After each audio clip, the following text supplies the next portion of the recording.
ఆశ్చర్యకరమైన బైబిల్ పాఠముగా యెషయా గ్రంథము 47వ అధ్యాయం చదువుకుందాము. కన్యక అయిన బబులోను, క్రిందికి దిగి మంటిలో కూర్చుండుము. కల్దీయుల కుమారి, సింహాసనం లేకయే నేల మీద కూర్చుండుము. నీవు మృదువువని అయినను సుకుమారివని అయినను జనులు ఇక మీదట చెప్పరు. తిరుగటి దిమ్మలు తీసుకొని పిండి విసురుము. నీ ముసుగు పారవేయుము. కాలిమీద జీరాడు వస్త్రము తీసివేయుము. కాలిమీది బట్ట తీసి నదులు దాటుము. నీ కోకయు తీసివేయబడును. నీకు కలిగిన అవమానము వెల్లడి అగును.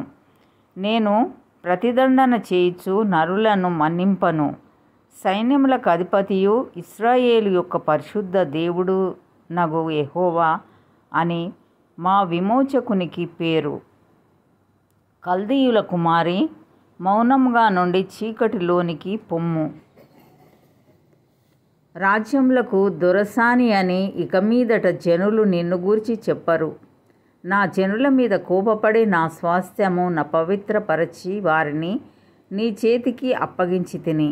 నీవు వారి యందు కనికరపడక వృద్ధుల మీద నీ కాడి మ్రానును మిక్కిలి బరువుగా మోపితివి. నేను సర్వదా దొరసానినై ఉందునని నీవనుకుని వీటిని ఆలోచింపకపోతివి. వాటి ఫలమేమవునో మనస్సునకు తెచ్చుకొనకపోతివి. కాబట్టి సుఖాసక్తురాలవై నిర్భయముగా నివసించుచు, నేనే ఉన్నాను, నేను తప్ప మరి ఎవరునూ లేరు, నేను విధవరాలనై కూర్చుండను, పుత్రశోకం నేను చూడనని అనుకొనుచున్నదానా, ఈ మాటను వినుము. ఒక్క దినములోగా, ఒక్క నిమిషముననే పుత్రశోకమును వైధవ్యమును ఈ రెండును నీకు సంభవించును. నీవు అధికముగా శకునము చూచినను అత్యధికమైన కర్ణపిశాచ తంత్రములను నీవు ఆధారముగా చేసుకునినను ఆ అపాయములు నీ మీదికి సంపూర్తిగా వచ్చును. నీ చెడుతనమును నీవు ఆధారం చేసుకుని ఎవడునూ నన్ను చూడడని అనుకొంటివి. నేనున్నాను, నేను తప్ప మరి ఎవరునూ లేరని నీవనుకొనున్నట్లుగా నీ విద్యయు నీ జ్ఞానమును నిన్ను చెరిపివేసెను.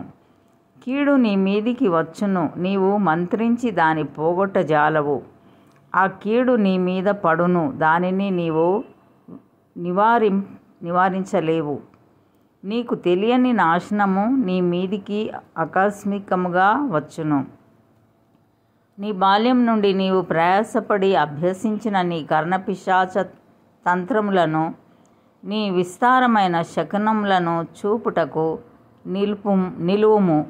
ఒకవేళ అవి నీకు ప్రయోజనములగునేమో, ఒకవేళ నీవు మనుషులను బెదరింతువేమో.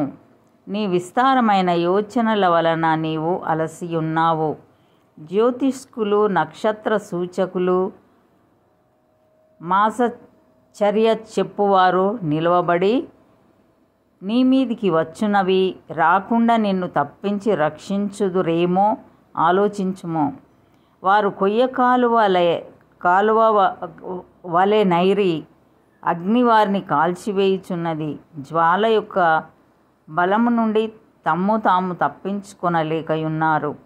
అది కాచుకొనుటకు నిప్పు కాదు, ఎదుట కూర్చుండి కాచుకొనదగినది కాదు. నీవు ఎవరి కొరకు ప్రయాసపడి అలసితివో వారికి అలాగే జరుగుచున్నది. నీ బాల్యము మొదలుకొని నీతో వ్యాపారం చేయువారు తమ తమ చోట్లకు వెళ్ళిపోచున్నారు. నేను రక్షించువాడొకడైనను నుండడు. ఇంతటితో ఈ దినం కొరకైన బైబిల్ పాఠము సరి.